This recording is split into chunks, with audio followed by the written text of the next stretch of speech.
What's up guys, welcome back to another video on the beautiful rotary 13B E36 drift ute that we are building. Before we start the video guys, make sure you hit that like and subscribe button. It really helps push the series out and expose the channel to new people, so get that done. But yes, as you guys saw in the last video, we took this thing for its first drive slash skid, and in the end it was very successful, which is awesome. Now we're pretty much on the home straight in terms of getting this thing finished up and ready for its first event or drift day, which is really cool. But it's always all the small jobs at the end that take the longest time. So we've got to tidy up all the wiring. We have to finish the tray so that it actually looks like a ute. What else? Set the alignment. There's actually not a whole lot to be done for this thing to be finished. Install oil cooler and just really generally tidy things up. But right now what we're going to do is finally, I've been waiting for like a month for these to turn up, but our headers have turned up from America. Woo, fancy boy.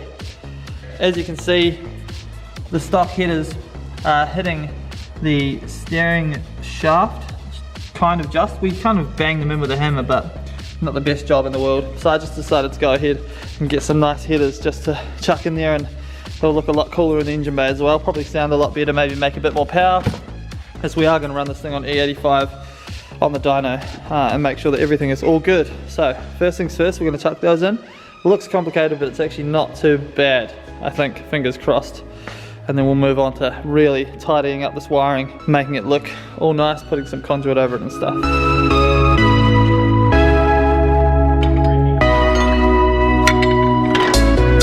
Alrighty, so we got the engine mount out. That's pretty easy.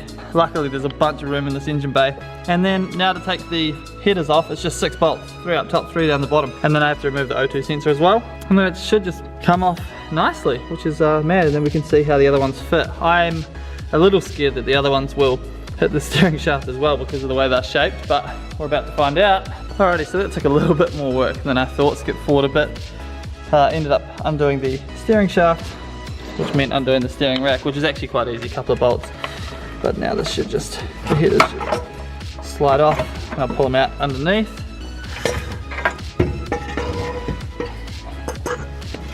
Ooh, here we go. So there's the old, which we smashed in with the hammer just to make fit while we were waiting for these one to turn up. And here's the new. As you can see, this is probably going to be big problems with having it fit, because when we smash this one in with the hammer, these ones sit out quite a lot more, so this is going to be very interesting. You gotta admit, these ones look a whole lot better, and 3 into 1 as well, so it should be pretty good. Here's a quick look at the other side as well for the ports. Not really too much difference, I don't think. I don't know how much these actually help for performance, but they look way better, so who cares.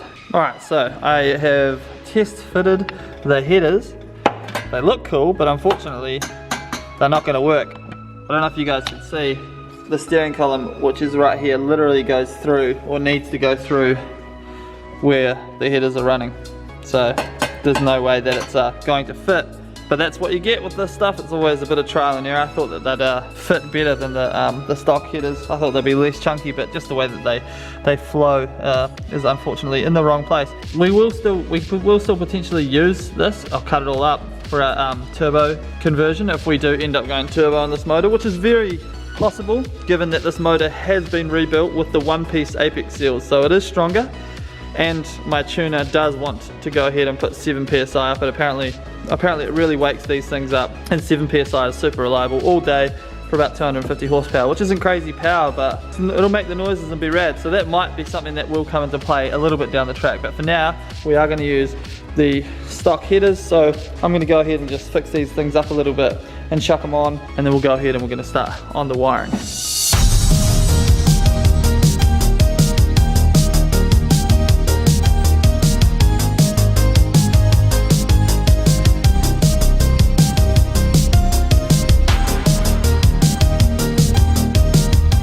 So we've just welded up our new thermostat housing because the other one obviously on the engine is cracked, so I needed this to complete the water system, the cooling system. So basically I'm not running a bunch of the ports, so they are blocked off, and I don't want to loop rubber hoses, so I capped them off by welding them closed and then we can bolt that up. That's going to be all good to go. I also fixed up our stock headers, as we will be using these moving forward, and I also sprayed them black just to make them look a bit nicer than that cruddy cast look. That's heat paint, so it should cop the heat pretty well. So we can start putting it back together. Super sad that we couldn't use the headers, but we will use them when we go turbo, so no big deal. We'll just put those on the wall for now and use that later.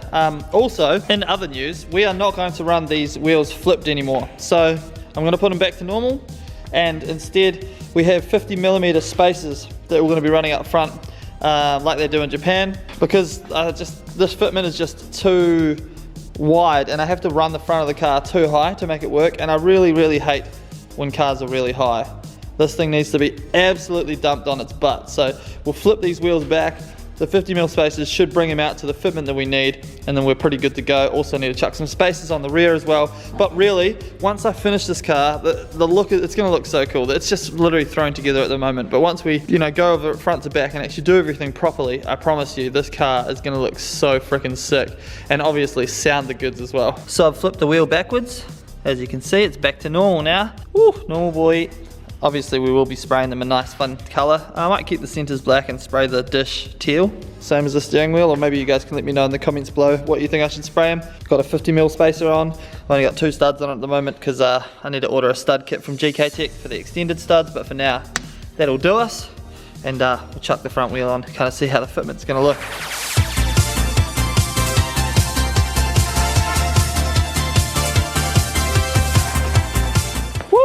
Alright, so that should get our fitment bloody spot on in terms of where we want it. We can just dial the camber out a little bit as well, so just much better, way more usable this way. I know it's not as cool probably as the massive dish, but should still look pretty rad, and it means that we can use the full lock, slam the absolute crap out of the car, and have it looking the way it needs to look. So not so bad, but that gold definitely looks ugly, so apologies for that right now. But let's go ahead, chuck the headers back in, and keep working.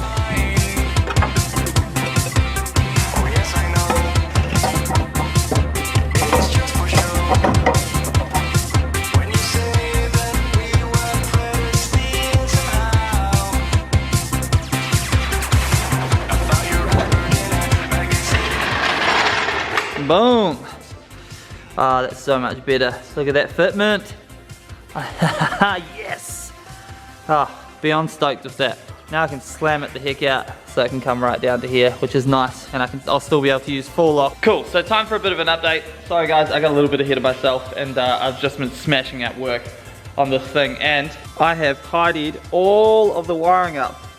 Woo! Way stoked. So now there's not freaking wires floating around everywhere. It's all in conduit, pretty well tucked in. Still got a couple more things to do, but already looking a million times tidier, which is super cool. Really happy with that. But now the test is, once we've wrapped all the wiring, to see whether the car actually starts. And this is the nerve-wracking bit, because if it doesn't, it means maybe I've pulled a wire out somewhere or something and it's all wrapped and I'd have to chase it down. So always nervous, always.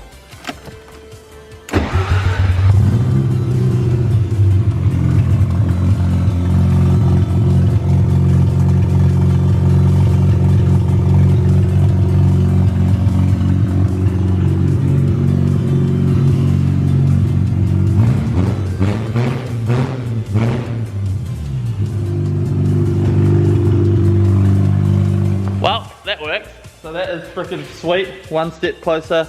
I've run the headlight wiring, I'm still just finishing that off. And then next, what we're going to do quickly is make our mounts for the radiator, so it's finally fully set in, and then we'll replace that thermostat housing that I said that we've got to replace. So we're literally just going to have some tabs going from welded onto here, that bolt right to here, so nothing crazy. Just keeping it super simple. I don't know if I mentioned before, but we've got heaps of clearance now with the headers and the steering column, which is really nice. So that's all sorted.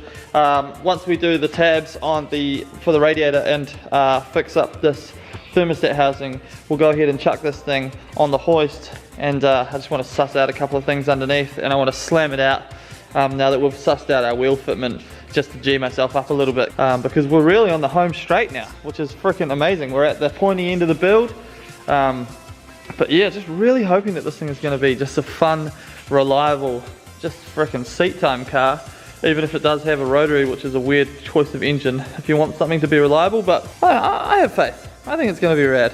So please comment below what color you think I should do the wheels, by the way. But yeah, let's keep cracking.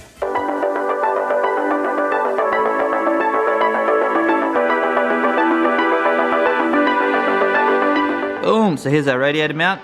Just gotta weld it right here to this front nose cone. And then whenever we want to remove the radiator, simply undo the bolt and the nut and just slide the radiator up and out. Obviously undo the hoses, but yeah, pretty simple. No point going overboard when you don't need to.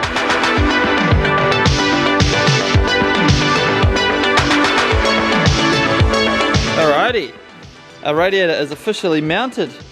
Yes, very, very cool.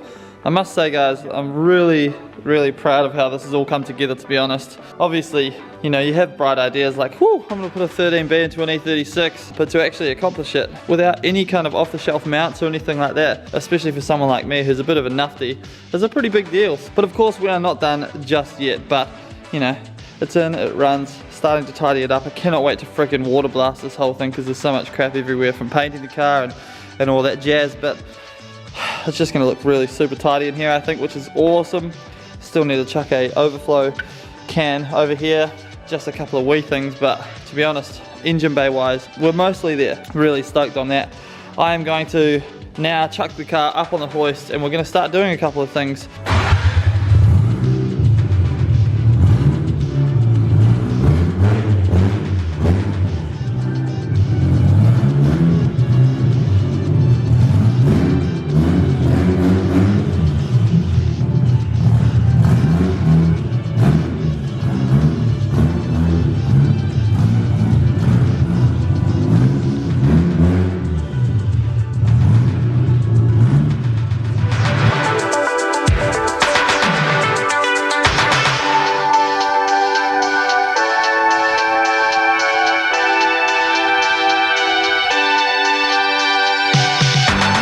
So what we're doing here is, obviously I've put the cooler wheels on the back because these wheels are actually fitting the way that I want them to fit. And I am just dialing out some of the camber with the camber arm right here. So these are super simple. It's just eBay arms. Twist it one way, it'll dial in camber. Twist it the other way, it'll dial out camber. Very simple. And I'm trying to get the camber to 0 because we don't want to run any camber in the rear. We want flat wear on the tires, and we will dial in and out the grip via the pressure in the tires. We'll be running 215s stretched onto some bigger wheels on this car because obviously this car doesn't have very much power. Probably make 200 horsepower on the dyno on the 85 perhaps, but very low torque. You got to remember as well because it's a rotary. So that's what I'm doing at the rear, and at the front I'm obviously just slamming it out because now we have the wheels that fit better because we've turned them back around. So I'm literally just winding the coilover down. And then basically now we're ready to start doing stuff under the car in terms of making sure everything is super solid. It's a bit sloppy up the front at the moment, so I've got to make sure everything's all bolted up super nice because it's almost ready to go on the track, really. We will be taking it out to Damon to get an exhaust done on it, which is real exciting because Damon's work is next level. He's opened up his own shop now called GMF Fab, or GMF Fabrication in Geelong, and he's going to be doing the exhaust on this thing because the exhaust on rotaries are super important, which is awesome. So exhaust, I need to finish the tub, get it tuned, and then we are pretty much good to go. Oh, this side is a little bit strange. Damon has obviously smashed it into a wall. It's missing a big chunk of the brake. The alignment on the side is really weird, so I'm trying to figure out whether the trailing arm is bent. I hope not, because this has Powerflex offset bushes, trailing arm bushes, and I really don't want to have to pull them out and put them in another trailing arm. So fingers crossed that I can get the alignment on the rear where it needs to be. Obviously I need to put a new disc and caliper on there, but that's pretty simple. I'll just go to the wrecker and grab one. So yeah, just trying to get it all slammed and looking good today because I have ADD and I need to have this thing looking nice. On a side note, look, there's another E36. I purchased this for $600. It's manual, M40. It's got those 16-inch E90 wheels on it. It's pretty, actually really immaculate car. Had a lot of money spent on it, so the engine's been fully rebuilt, got brand new clutch and everything. 600 bucks. And essentially you could lock the diff in that thing. Well, put a 4:4:4 ratio diff in it, lock it, put some coilovers in it, and take it drifting. And you'd have a really, really good time in it. Because those engines are pretty bulletproof. 600 bucks plus probably another 1,000, so $1,600 and you'd be out having a good time. I will not be turning this one into a drift car though. I'll be cleaning this up and selling it, because that's how we fund things like these fancy drift cars that take up a lot of money and tires and your time. So yeah, pretty rad. Super cool that you can get these things still at this price, although they are getting more expensive. So if you are thinking about buying an E36, I would buy it now rather than later, because you're gonna be like, what? Already the prices have started to go up. Yeah, so in a couple of, I reckon 6 months to a year, E36s here in Australia are gonna be quite expensive. So if you're thinking about getting one, get it now. Alrighty, time to bring it down and see where we're at. Unfortunately, this knuckle is definitely bent. Like, I don't know if you can see on the video, but it's towing massively, so I'll have to figure that out, which will be fun. Probably just have to chuck a new knuckle in it, but should be right. Luckily, they're not too hard to come by. Alrighty, so this is where we're at. Height-wise, I actually changed the springs in the rear, but I forgot to show you guys. So I don't know if you saw in the first drive video, but it was very, very stiff in the rear, and that's because the springs I had in it basically was on bump stops. But now, she's got plenty of travel, which is mad. So that's awesome on the rear. And then the front is much closer to where we want it to be in terms of fitment. I still need to go much lower though. I want this all the way down to the tire, but I can change that. But it's starting to look way tougher, which is awesome. So I'm just gonna back it out quickly.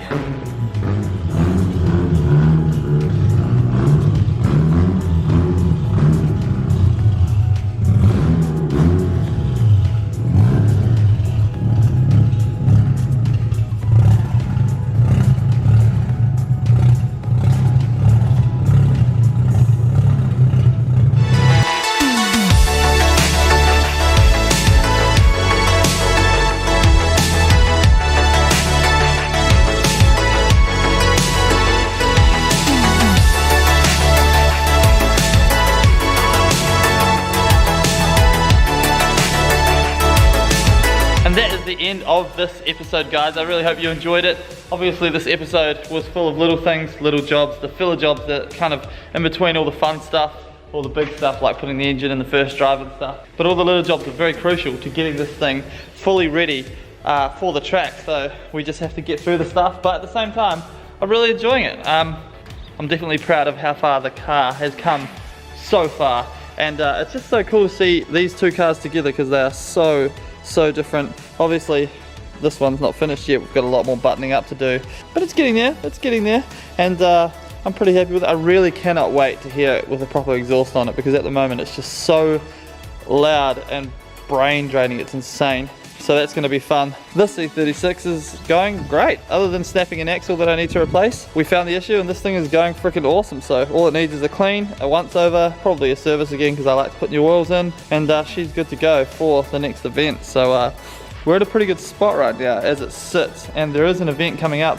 on November the 6th. So we're going to have some drifting, and I need to decide which car I need to take. So let me know in the comments below if you guys want to see this thing drifting for the first time. But it's at Winton Motor Raceway for Keep It Reet, and I feel like I kind of want to take the high power car so I can have some fun with the boys. Whereas this thing, first track, they obviously will be getting it all dialed in and kind of dealing with any issues that arise.